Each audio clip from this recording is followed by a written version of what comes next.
Okay, so the installation of our 37 tooth rear sprocket and D.I.D gold chain is complete.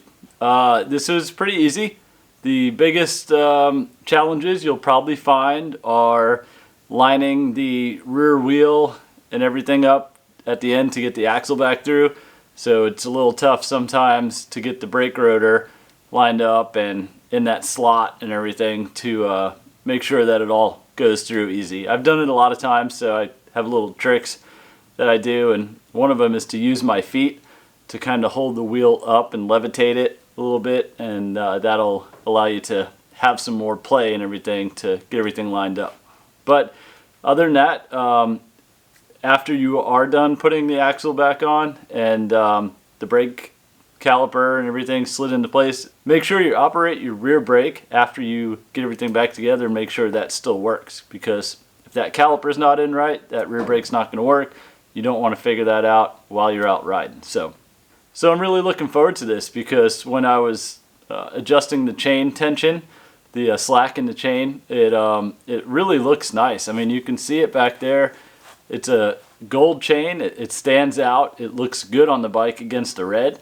I'm kind of sad that I lost my red anodized aluminum Vortex Rear Sprocket.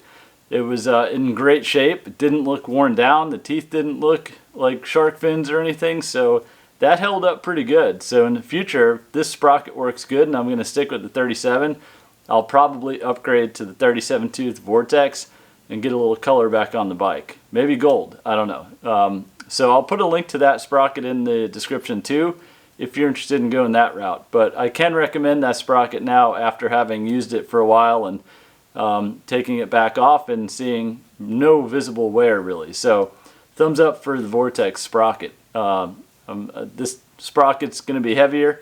It's not as fancy. It's kind of just chrome, polished looking. It doesn't look as good, but it's $14, $15, so that's better than experimenting with a $50 to $60 sprocket. Anyways, when you're lining that chain back up, just make sure you get your wheel centered properly. There's indicators on each side of those chain adjusters. While you're doing the alignment process on your rear wheel and getting your chain slack where it's supposed to be, roll the wheel a couple times while you're doing it and listen to the chain and sprocket noise.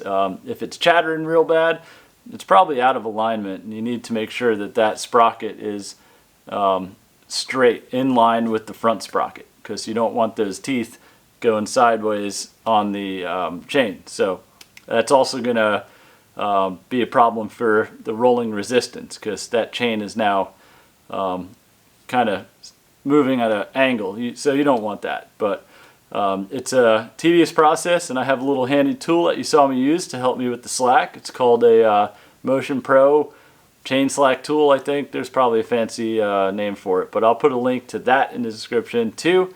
That's a handy tool. With as many bikes as I have, it's the easiest way to measure the slack. So the bike is supposed to have about 35 millimeters of slack.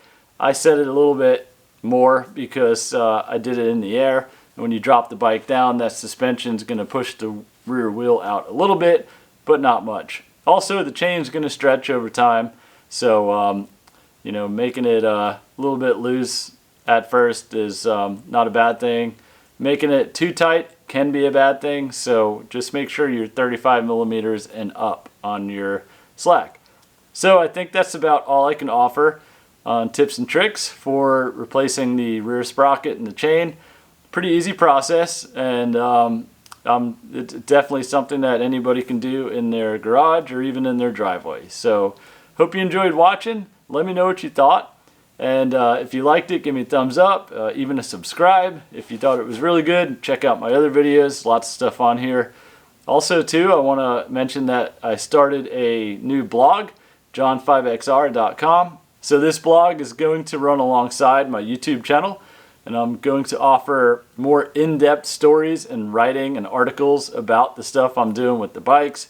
I know I try to do that in the description, but I don't think many people go to YouTube to read. So with that, I'm going to extend what I'm doing with these bikes onto a website. So hopefully you visit that, and if you like reading, you'll probably enjoy that just as much as you enjoy the videos.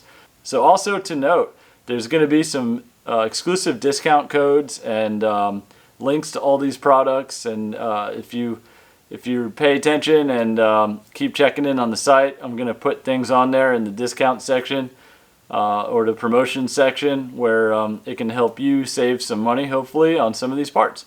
So with that, thanks again, and we'll see you on the next one.